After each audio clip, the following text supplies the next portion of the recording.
Welcome back to Weekend Talk. And now we're on location at the Florida Eye Institute on Royal Palm Point, and I am joined with Dr. Karen Todd, who actually, so I'm the guest here at the Florida Eye Institute. This is a fabulous place. Thank you. We're happy to have you. And we're sitting in a new area. We are.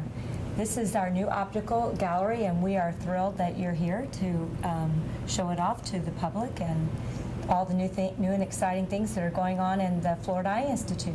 Yeah, so a lot has been happening, and it's fun to kind of come to your home and find out what's going on with you and the business and the practice. And maybe today we're going to talk about some issues that everyone seems to ask you all the time.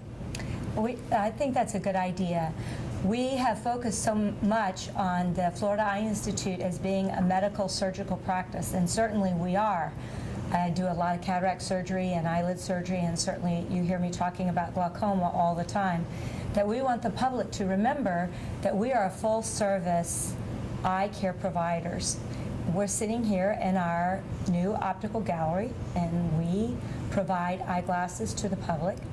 We have a contact lens service, and we take care of all eye needs as they arise in the public.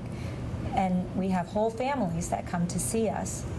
So Christi and I thought that we would go through some of the commonly asked questions that the patient population asks us on a regular basis. And yeah, they are questions that I constantly, when I talk to the eye doctors, I'm always wondering, do I need another eye exam? There's certain questions. When do I get? So let's go with, how do I know if I need an eye exam? Well, certainly everybody over 40.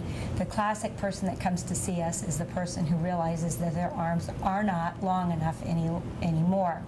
And rather than going into the dollar store and picking up that pair of over-the-counter reading glasses that look so cute, you really ought to come in and let us make sure that that blurry vision isn't diabetes starting or high blood pressure starting or some other medical problem that needs to be nipped in the bud. And then we can send you out for a pair of glasses that'll shorten your arms a little bit. Yeah, and it's the easy way out, but really there could be some underlining things. Another word that I've heard, the term floaters. What's that all about? Well, actually, floaters are very common as we get older, and unfortunately, we notice them more in Florida because of the bright sun. I tell my patients all the time that it's the same principle as you cast a more distinct shadow on a sunny day than you do on a cloudy day.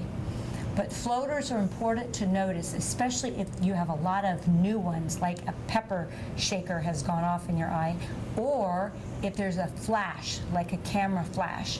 And we see several emergencies a day with the symptoms of floaters and flashers. That can harbinger a retinal tear. It's actually quite uncommon, but it's something that we want to take care quickly, because if we pick it up soon, we can spot weld it with a laser rather than having to go through a more complicated retinal detachment repair. So anybody who has any of those signs, it's an absolute something to come in and to see and get checked out. Within a day or two. Okay. And then is there anything to maintain eyesight? So your eyesight's good, but is there anything for maintenance to continue good eyesight? Well, we do stress preventive maintenance. One is regular eye exams every 5 years from 40 to 60, and probably every 2 years after the age of 60 and every year after 65. If you have a family history of macular degeneration, please don't smoke, not that anyone should. We recommend vitamins with lutein if you have a family history of macular degeneration. Flaxseed oil, omega-3 fatty acids are good for patients with dry eyes. So many of our patients now are taking antihistamines, antihypertensives, antidepressants, all of which dry your eyes. And omega-3 fatty acids are good for your body in general and are excellent therapy for dry eyes. We also recommend that there's some evidence that taking resveratrol, which is the active ingredient in red grape skins, is good for circulation for glaucoma. So in a severe glaucoma patient, we've been recommending those. Wow. And then if someone has high blood pressure or diabetes, is the eyesight going to be affected? Yes. And so we actually work very hard with the patient's general doctor to, number one, make the diagnosis. Frequently, the patient doesn't know that they have hypertension problems or diabetes problems until they come see us. And then we identify the problem and find the patient an appropriate specialist to take care of them, or a primary care doctor.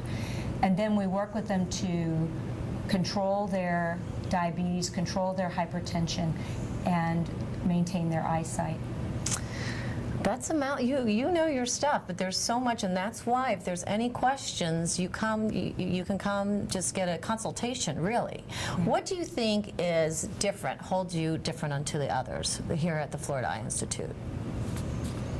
Well, we all are involved in preventive maintenance, and I think all of us are committed to the goal and the mission statement of helping the patient live the best that they can and use their eyesight to live as independently and as happy and joyous a life as we can. So I don't think I differ in any way from the person who's at the front desk. That's their mission, and from Dr. Zudans and Dr. Botto. We all are committed to that, and I'm really proud to be a part of this group. And we didn't really get too much time, but you are glaucoma fellowship trained. Glaucoma you deal with a lot. Right. Let's just quickly touch base a little bit what someone to look for if they have glaucoma. Unfortunately, glaucoma is a silent robber of vision, and most people do not know that they have glaucoma. It is extremely important for people to be checked for glaucoma, especially if they have a family history, and then to follow up and be very vigilant with their treatment. But most people in the United States no longer go blind from glaucoma because the therapies are so excellent. But that is one of the reasons why we recommend that you come and follow up and get preventive eye care. Yep, it's all about being preventative. Thank you. That time is up today. Thank you so much for having us here at the Florida Eye Institute. And it's Dr. Karen Todd. Thank you for coming. All right. And we will be right back with more Weekend Talk.